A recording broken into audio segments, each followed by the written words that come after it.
নমস্কার বন্ধুরা। তো বর্তমানে বাংলাদেশে অনেক বড় একটা ভায়োলেন্স শুরু হয়ে গেছে। আবার কিন্তু আমরা দেখতে পাচ্ছি যেখানে বাংলাদেশে আবার একের পর এক সেই ছাত্র আন্দোলন, সেই একই ধরনের আন্দোলন শুরু হয়ে গেছে। বাংলাদেশে আমরা এর আগে ঠিক ১ বছর আগে তোমরা দেখতে পেয়েছো যেখানে হাসিনা সরকারকে এখানে পতন করা হয়েছিল এবং তার বদলে কিন্তু ইউএসএর দ্বারা বসানো হয়েছিল নতুন একটা সরকার।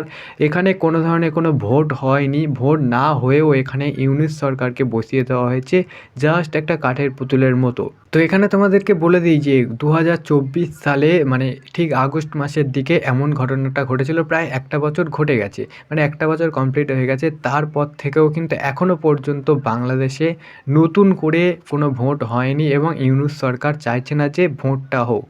আর এই কারণের জন্য বাংলাদেশে বিপুল পরিমাণে লোক আবারও কিন্তু রাস্তায় নেমে গেছে। তারা কিন্তু আন্দোলন শুরু করেছে এবং তারা চাইছে যে বাংলাদেশে নতুন করে ভোট হোক এবং স্বাভাবিক ব্যাপার যে কোনো দেশের কাছে যে কোনো মানুষের দ্বারা মানে বেছে নেওয়া একটা সরকার থাকুক। সেই সরকার মানুষকে পরিচালনা করুক, মানুষকে সঠিক সুবিধাটা দিক।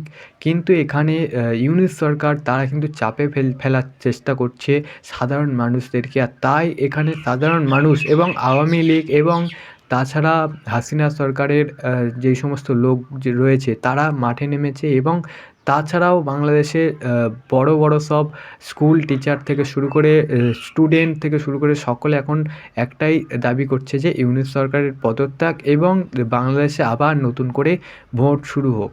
তো এখানে একটা রাষ্ট্রের ক্ষেত্রে এটা একটা স্বাভাবিক ব্যাপার। তোমরা নিশ্চয় জানো কোনো সরকার সেটা মানুষের দ্বারা মানে বেছে নেওয়া হোক এমন একটা কিন্তু প্রত্যেকটা দেশের ক্ষেত্রে এটা ঘটা স্বাভাবিক।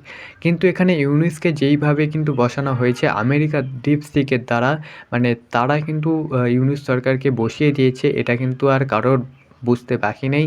তো এক্ষেত্রে এখন বর্তমানে বাংলাদেশে কী ঘটছে? তো এখন বর্তমানে বাংলাদেশে যেই জিনিসটা ঘটছে সেটা হলো যে ইউনূস সরকার বর্তমানে হাসিনা সরকারের বিরুদ্ধে সমস্ত পদক্ষেপ নিয়েছে। তারা যাতে ভোটে না দাঁড়াতে পারে তাই তাদেরকে কিন্তু ব্যান করে দেওয়ার চেষ্টা করা হচ্ছে এবং তাছাড়া হাসিনা সরকারের বিরুদ্ধে সমস্ত কিছু করা হচ্ছে যেটা তারা করতে পারে।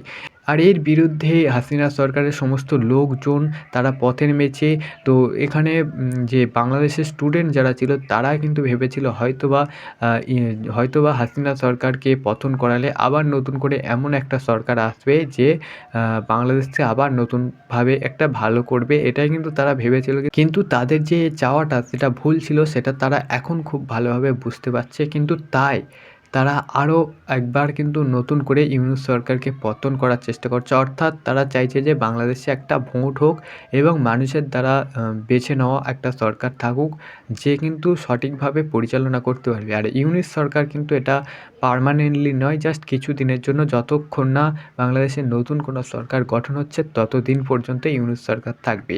আর এই কারণের জন্য বর্তমানে বাংলাদেশে এত পরিমাণে ভায়োলেন্স শুরু হয়ে গেছে। তোমরা নিশ্চয়ই হয়তো নিউজে দেখবে। তো তোমাদেরকে সেই সমস্ত জিনিসগুলো বলছি যে বাংলাদেশে এখন এতটা পরিমাণে ভায়োলেন্স হয়ে গেছে, শুরু হয়েছে যে বাংলাদেশে যতক্ষণ না নতুন কোনো সরকার আসছে তারা কিন্তু এই যে মানে এই যেই ভায়োলেন্স সেটা কিন্তু খুব সহজে কিন্তু তারা থামাতে পারবে না।